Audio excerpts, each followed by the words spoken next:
भाषार्थ यम कहता है, जब यह सत्य है तो तेरी देह से मैं अपनी देह को मिलाने की कामना नहीं करता हूँ, क्योंकि कोई भाई भगनी का संभोग करता है उसे लोग पापी कहते हैं। तू मुझे छोड़कर अन्य पुरुष के साथ आमोद प्रमोद कर।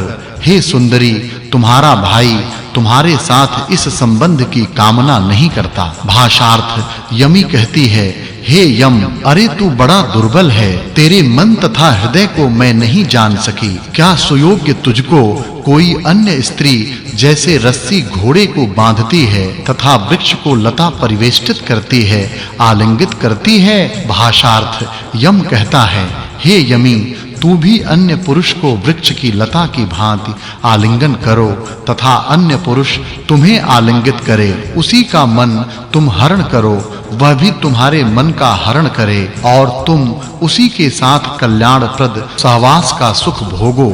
एकादशम सुक्तम। भाषार्थ वृष्टि करने वाला महान तथा अदम्य अग्नि ने आकाश से वर्षणशील बादलों के दोहन से यज्ञ करने वाले यजमान के लिए जलों की वृष्टि की।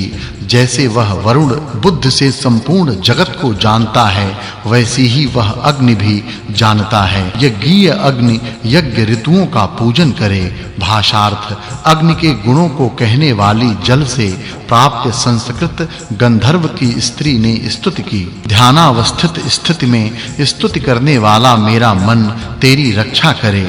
अखंडनीय अग्नि हमें यज्ञ याग के मध्य स्थापित करे तथा हमारे कुल के मुख्य सबसे बड़े भाई यह स्तुति करते हैं। भाषार्थ जब यज्ञ होम करने की इच्छा वाले तथा यज्ञ कार्य पूरा करने वाले अग्नि को स्तुति करके यज्ञ के लिए उत्पन्न किया गया, उस समय वह कामनावती, उत्तम शब्द वाली, कीर्ति वाली, विख्यात प्रसिद्ध उषा मानव के लिए आदित्य को लेकर उदित हो गई।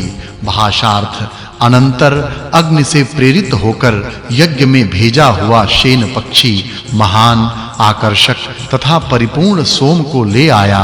यदि जिस समय उत्तम लोग सामने जाने योग्य, आकर्षक तथा देवों को बुलाने वाले अग्नि को विनती करते हैं, उस समय यज्ञ कार्य उत्पन्न होता है। भाषार्थ हे अग्निदेव, पशुओं के लिए जैसे घास उत्तम रुचिकर होते हैं, वैसे ही तुम सदैव रमणीय हो।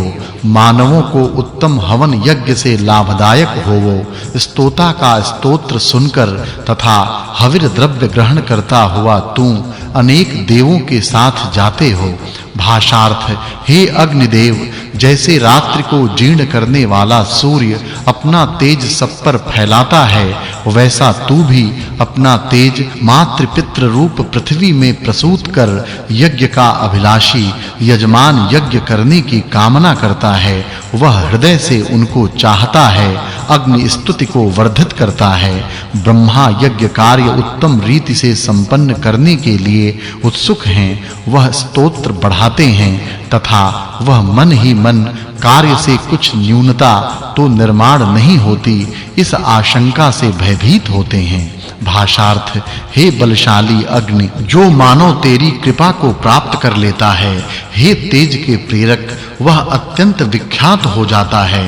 अन्न की समृद्धि से संपन्न, अश्वों से युक्त, तेजस्वी एवं बलवान वह मानव बहुत दिनों तक सुखी रहता है।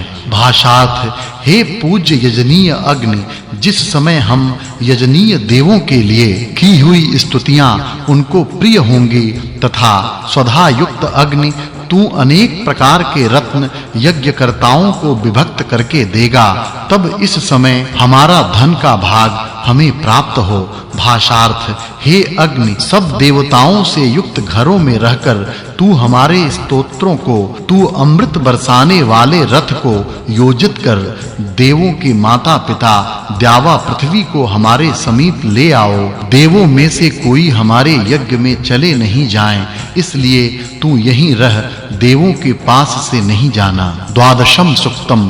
भाषार्थ यज्ञ के समय मुख्य तथा सत्य भाषण करने वाले द्यावा पृथ्वी नियमबद्ध होकर पहले अग्नि का आह्वान करें, तेजस्वी अग्नि यज्ञ के लिए मानवों को प्रेरित करके तथा अपने तेज को धारण करके देवों को बुलाने के लिए बैठे। भाषार्थ दिव्य देवों के सत्य के मुख्य ज्ञाता सर्वश्रेष्ठ अग्नि हमें देवों के समीप जाते हुए श्रेष्ठ हवि को ले आए। अग्नि धूम्र ध्वज समिधा द्वारा उद्धर्व ज्वलन अपनी कांति से उज्जवल स्तुत्य देवों को बुलाने वाला नित्य तथा मुख से हवन किया जाता है।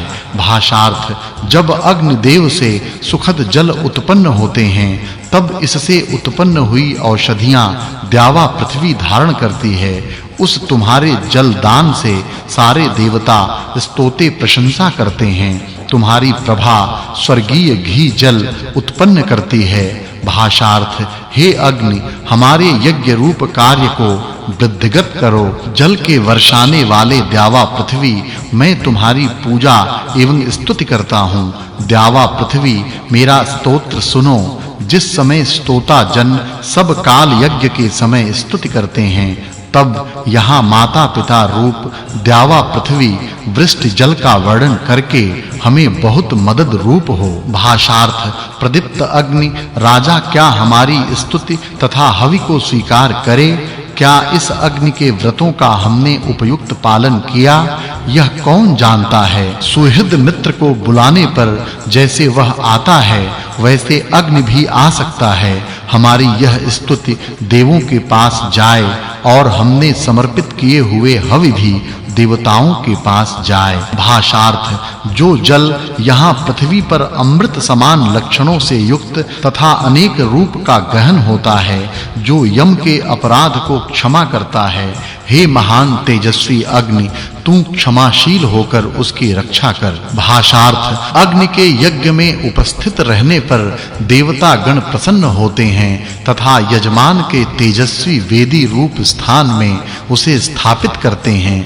उन्होंने सूर्य में तेज को दिन को स्थापित किया, चंद्रमा में रात्रि को स्थापित किया, इसलिए निरंतर चंद्र एवं सूर्य तेजस्वी होते हैं। भाषार्थ जिस ज्ञानमय अग्नि के उपस्थित रहने पर देवता अपना कार्य संपन्न करते हैं, हम इसके अप्रकट गुप्त रूप को नहीं समझते हैं। इस यज्ञ में मित्र अदिति सूर्य पाप नाशक अग्नि के पास हमें निष्पाप कहें। भाषार्थ हे अग्नि सब देवताओं से युक्त घरों में रहकर तू हमारे स्तोत्रों का श्रवण कर। तू अमृत बरसाने वाले रथ को योजित कर। देवों के माता पिता द्यावा पृथ्वी को हमारे समीप ले आओ। देवों में से कोई हमारे यज्ञ में से चले नहीं जाएं, इसलिए तू यहीं रह, देवों के पास से नहीं जाना। त्रयोदशम सुक्तम। भाषार्थ हे शकट प्राचीन काल में उत्पन्न मंत्र का उच्चारण करके अन्न युक्त तुम्हें मैं ले जाता हूँ। स्तोता की आहुति की भांति यह मेरा स्तोत्र देवों के पास पहुँचे। अमर प्रजापति के सभी पुत्र जो देव दिव्य धाम में रहते हैं हमारी स्तुतियां श्रवण करें। भाषार्थ जब तुम जुड़वे की भांति जोर से यज्ञ गृह में जाते हैं तब देव भक्त मानव तुम्हारे ऊपर होम द्रव्य लादते हैं। तुम अपना स्थान जानकर जब खड़े रहते हो उस समय तुम सोम का रमणीय स्थान बनते हो। भाषार्थ यज्ञ के जो पंच धाता सोम पशु पुरोडाश एवं घृत उपकरण स्थान हैं उनको मैं यथाक्रम चढ़ूं। यथा नियम 4 त्रिष्टुवादि छंदों का प्रयोग करता हूँ। ओंकार का उच्चारण करके कार्य संपन्न करता हूँ। यज्ञ की नाभि रूप वेदी पर मैं सोम को पवित्र करता हूँ। भाषार्थ देवों के लिए मृत्यु को दूर हटाओ, प्रजा के लिए अमर जीवन को नष्ट न होने दो। यज्ञ करता जन मंत्रों से पवित्र यज्ञ का अनुष्ठान करते हैं, जिससे यम हमारे शरीर को मृत्यु के समीप नहीं भेजता है। भाषार्थ स्तुत्य पितृ स्वरूप तथा सराहनीय सुंदर सोम से 7 छंद स्मृत रूप